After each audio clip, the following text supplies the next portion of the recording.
Hola nuevamente, esperando que se encuentren bien, vamos a continuar con los contenidos que correspondían al certamen 3 anteriormente. Específicamente en este video vamos a ver digrafos.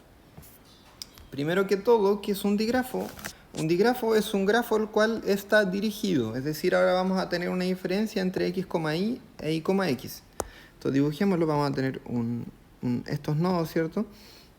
Entonces ahora vamos a tener sentido en nuestros arcos. X, y vendría siendo este. Y este otro viene siendo y, x. Y esos arcos ahora son distintos.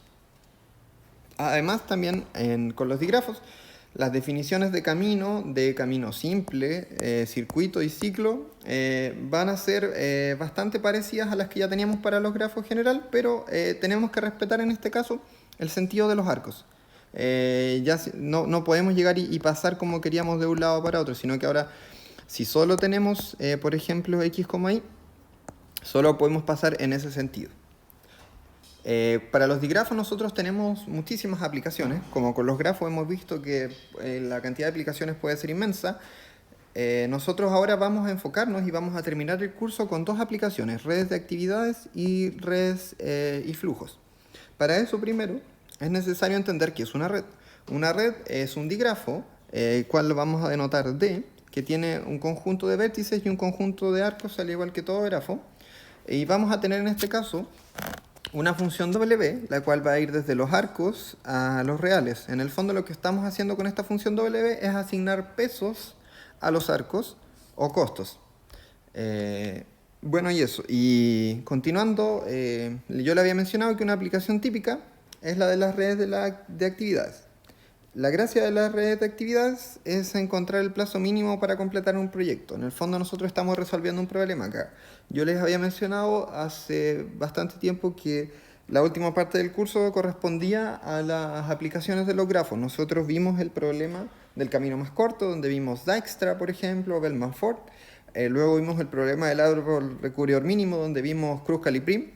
Y ahora estamos viendo el problema de la ruta crítica y vamos a ver también el problema del flujo máximo después. Entonces, este problema es que nosotros tenemos un proyecto y nosotros queremos saber cuál es el plazo mínimo para completarlo, o también cuáles son las actividades críticas que no se pueden retrasar para que el proyecto no se retrase. Aquí tenemos un ejemplo de un proyecto para lanzar un producto al mercado.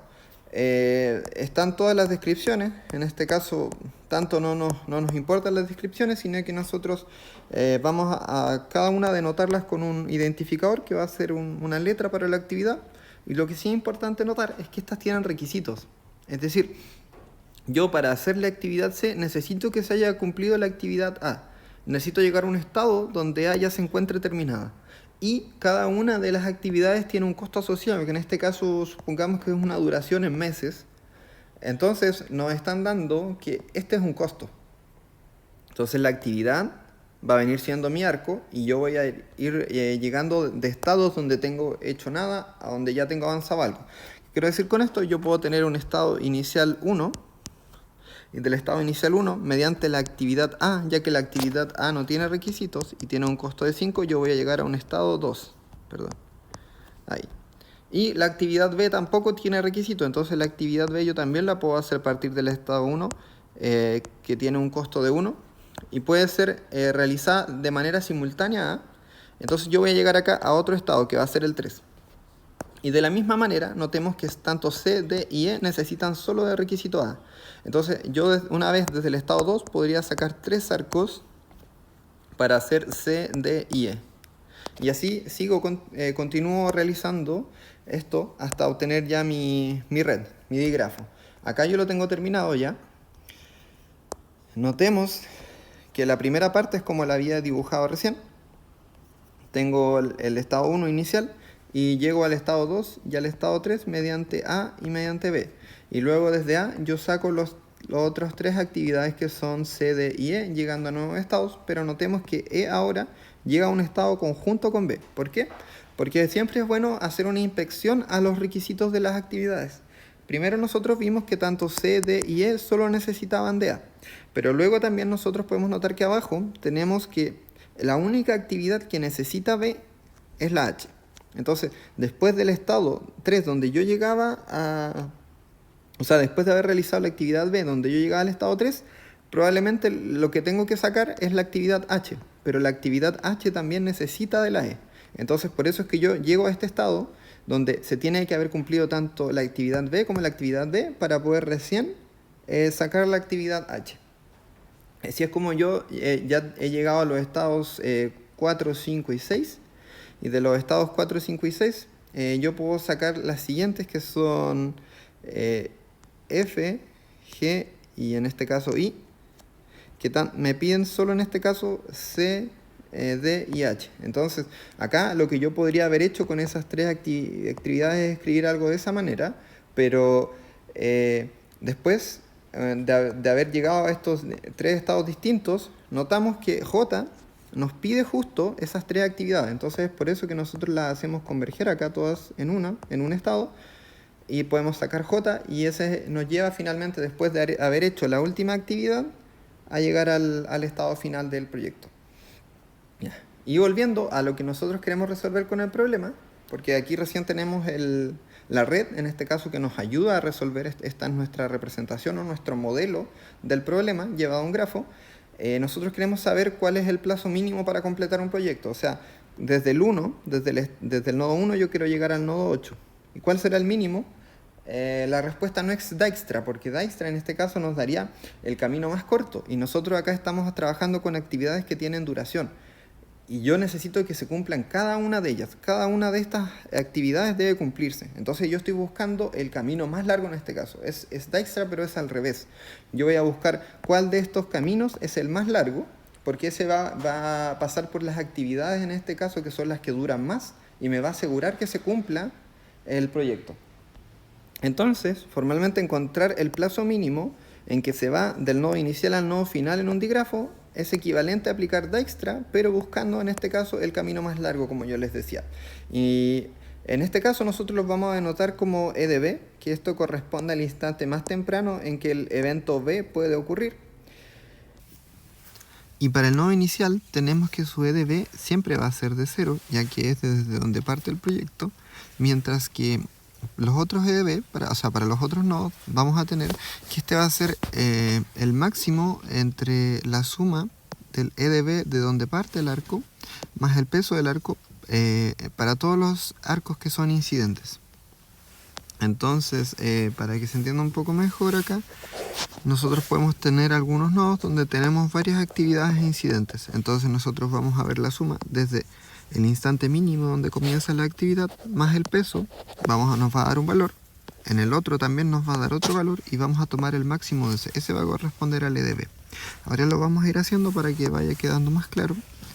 Vamos acá a hacerlo con otro color. El EDB, entonces, lo vamos a escribir de color verde, ahí, para que después se entienda. Entonces dijimos que para el primero nosotros teníamos que era 0. Entonces tenemos 0. Y luego vamos viendo al siguiente, vamos a pasar al nodo 2 y vamos viendo que este solo tiene un arco que es incidente. Entonces nosotros no necesitamos ver el máximo acá, porque sabemos que solo hay un valor, el cual sería la suma entre el EDB de donde parte la actividad. Entonces sería el ED1 más el peso del arco, más 5. Entonces eso ya sabemos que es 5. ¿Ya? Luego acá, como dije anteriormente, para el caso del ED3, nosotros tenemos en este caso dos arcos que son incidentes. Entonces aquí sí tenemos que ver el máximo. Este lo vamos a escribir una vez así para que quede claro cómo es. Nosotros tenemos que el ED3 va a ser el máximo entre el ED1, que es para el primer arco. Nosotros tenemos ED1 más el costo,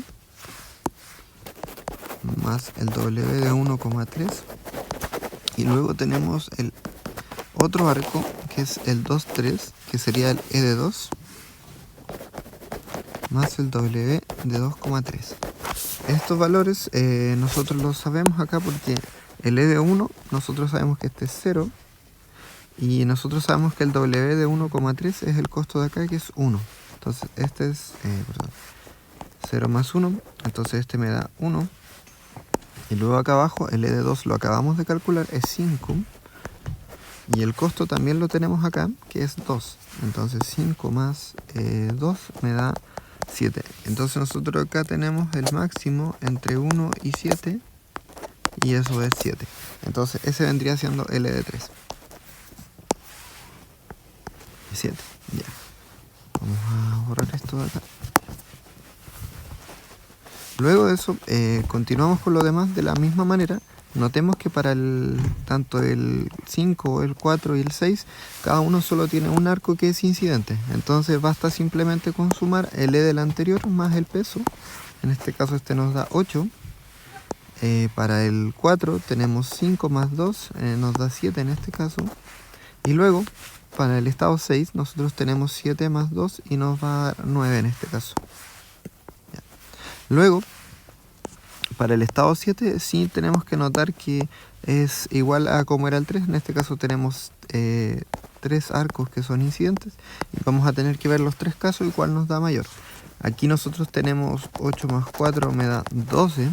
Luego por este lado, por acá, nosotros tenemos 7 más 3 que me da 10.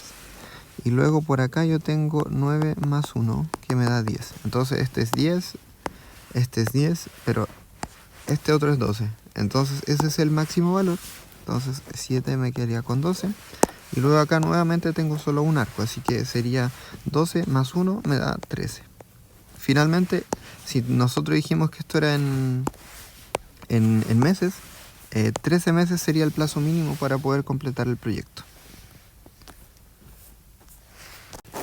Luego de esto continuamos con el análisis de la ruta crítica, que esto corresponde al último instante en que puede ocurrir un evento B sin que nos vaya a retrasar el proyecto. Y lo vamos a calcular de forma similar a como calculamos EDB, pero vamos a partir del evento final y vamos a trabajar en reversa. La base para esto es que nosotros ya hemos encontrado L del evento final. Por ejemplo, acá nos dio 13. Entonces, nosotros sabemos que este es el plazo mínimo para completar el proyecto. Y el L en este caso de 8 también va a ser 13. Y en base a eso vamos a ir nosotros partiendo. Con ese nosotros le restamos 1 y vamos a encontrar el L de 7. Luego, para analizar en este caso, para 5 va a ser lo mismo. Tenemos el valor que va a ser 12, le restamos 4 y así. Y es como vamos haciendo el análisis. Nuevamente lo vamos a ir haciendo. En este caso, cuando nosotros tenemos para un estado varios arcos que son salientes en este caso, nosotros vamos a tomar el valor que es mínimo. Entonces vamos haciéndolo acá, lo vamos a hacer ahora con otro color también, el LDB.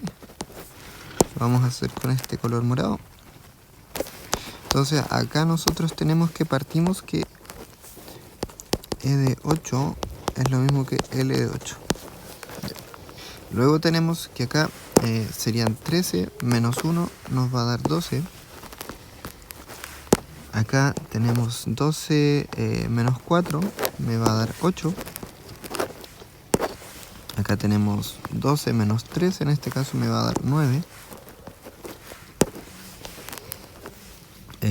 12 en este caso menos 1 me va a dar 11 acá. Y así continuamos. Y luego acá tenemos el 7 menos 2, o sea 11 menos 2 me va a dar 9. Y aquí encontramos sí, uno que tiene varios arcos que son salientes. Entonces aquí tenemos que analizar cuál va a ser el mínimo de todos ellos.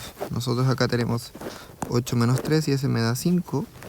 Tenemos 9 menos 2 y este me da 7. Y 9 menos 2 y me da 7. Así que en este caso va a ser 5. Y finalmente este igual siempre nos debería dar 0.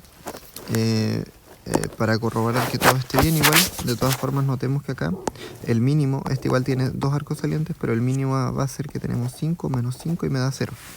Porque acá tenemos 9 menos 1 y eso me daría 8. Entonces este es 0. Entonces ahí hemos calculado tanto el EDB como el LDB para este ejemplo. Posteriormente nosotros tenemos la holgura, la cual la podemos calcular para cada actividad y es el máximo retraso que puede sufrir el comienzo de una actividad. Nosotros acabamos de calcular el último instante en que puede ocurrir un evento B sin que se retrase el proyecto y además tenemos también el instante más temprano en que puede partir un evento. Veamos que tenemos casos acá, como en el nodo 7, que nosotros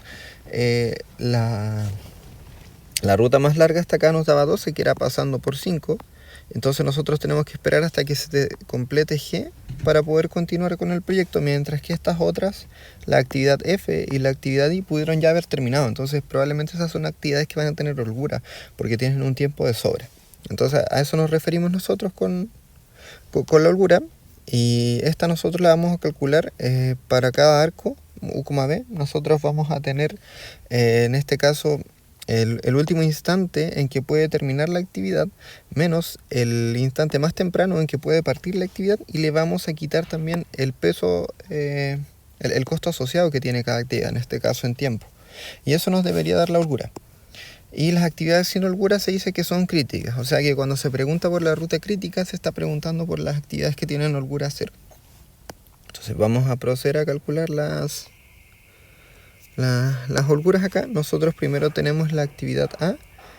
La actividad A va en este caso del 1 al 2. Entonces sería el E en este caso del 2 menos el E del 1, o sea, el L del 2 menos el E del 1 menos el peso, que el peso era 5. Entonces en este caso nos va a quedar holgura 0. Posteriormente tenemos que seguir acá. Vamos a ir a la actividad B. Veamos que la actividad B acá, también este es el 3 y el 1. El L de 3 es 9. Luego nosotros tenemos que la actividad B parte en 1. Entonces el E de 1 es 0. Y le restamos el 1. Entonces sería 9 menos 0 menos 1 me da 8 en este caso. Entonces está una actividad que tiene bastante holgura. 8. Y así continuamos con las demás. Luego tenemos la AC en este caso, que la C nosotros tenemos acá 9 menos 5 me da 4 menos 2 me da 2. La C me da 2. Luego continuamos con la D. Acá la D nosotros tenemos 8 menos 5 me da 3 menos 3 me da 0. Entonces esta es otra actividad que no tiene holgura. Luego seguimos con la E. La E es 9 menos 5 me da 4 menos 2 me da 2. Así que acá tenemos de nuevo 2. Luego tenemos el F. El F está acá. Aquí nosotros tenemos 12 menos, en este caso, 7. Me daría 5 menos 3 me da 2. Luego la G. De nuevo acá la G tenemos 12 menos 8 me da 4 menos 4 me da 0. Otra actividad que no tiene holgura. La H posteriormente, siguiendo acá, la H está acá. Nosotros tenemos 11 menos 7 en este caso me daría 4 menos 2 me da 2. Y luego tenemos la I, que es la actividad final, que nosotros teníamos 13 menos 12 menos 1 me da 0. Entonces aquí nosotros tenemos las holguras para cada una de las actividades, y notemos que la A, la D, la G y la I tienen 0. Entonces la ruta crítica acá, crítica vendría siendo A, D, G, I. Que en el fondo lo que no quiere decir esto en el contexto del problema es que no se puede atrasar ninguna de esas actividades, porque si se atrasa una de esas, el proyecto en sí se va a retrasar.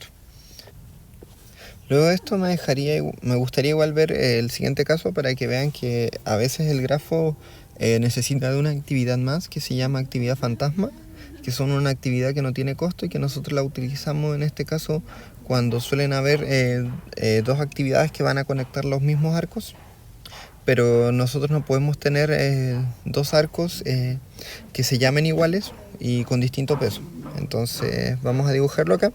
Supongamos que tenemos esta actividad. Nosotros tenemos siempre el estado 1. Del estado 1 nosotros vemos que podemos sacar tanto A y B. Entonces vamos a sacar A y B. A tiene un coste de 5, decía casi, y B tiene un coste de 3. Entonces llego al estado 2 y al estado 3. Y luego de eso, C en este caso me dice que requiere de A. Y notemos también que el siguiente requiere de B y de C. Y no hay ninguno más que requiera de B. Entonces aquí lo que podemos hacer es juntarlo. colocar el C tiene un coste de 4. Y continuamos. El D en este caso sale del 3, entonces vamos a sacar un D para acá, con un coste de 1, a un estado que vamos a llamar 4. Y luego tenemos el E que sale solo de 6, o sea, solo de A, con un coste de 6. Y vamos a llegar a un estado 5. Y posteriormente a esto nosotros tenemos acá el F que requiere de D, y notemos que acá hay otro que requiere de D, que es el H. Entonces nosotros tendríamos como algo así. Voy a dibujar primero el G, que requiere solo D para sacármelo. El G, que tiene un coste de 5, quedaría algo así en un estado, supongamos, 6. Y luego tenemos estas otras dos que yo les decía que requieren el mismo. Y notemos que sería como algo así. El F tendría un coste de 3 y el H tendría un coste de 7. Ya. Pero en el fondo, cuando nosotros tenemos eso, lo que nos estamos dando cuenta es que tenemos un solo estado acá, que es el estado final. Entonces, lo que se tiene que hacer ahí, cuando yo llego a varios de estos que ¿cómo es que se llama? Que no llegan a ninguno más después, es que en el fondo cuando se complete el último de estos, el que más demora, el proyecto va a haber terminado. Entonces lo que yo debería tener acá sería algo así, que cada uno de ellos me lleva al estado final, que este era el G, el F y el H. Pero aquí tengo otro problema, como les mencionaba yo, porque aquí estoy teniendo que el arco 4,6 es el F y es el H, y eso está incorrecto. Eso no puede hacer porque los arcos son uno solo y además tienen pesos distintos. Entonces aquí es cuando se hace lo que yo les mencionaba, que es hacer una actividad fantasma. El G en este caso ya sabemos que queda así. El G tiene un coste de 5 y vamos a llevarlo en este caso a un estado, vamos a usar uno más, así que vamos a llevarlo a un estado 7. Y acá, una de las actividades yo la puedo llevar directamente, que va a ser el F. El F yo lo voy a dejar acá, pero para el H, como les decía, no puedo hacer esto, sino que lo que yo voy a hacer es una actividad fantasma que se va a llamar X y va a tener un coste de 0, la cual me va a llevar a un nuevo estado. Y recién desde ahí, yo ahora sí voy a poder sacar la actividad H, que tiene un coste de 7. Entonces, siempre que les pase esto, ustedes pueden usar actividades fantasmas. Y ese era un detalle que quería dejar en claro, porque probablemente les va a tocar usar eso. Bueno, esto sería el video de redes de actividades, y el próximo video va a ser de redes y flujos.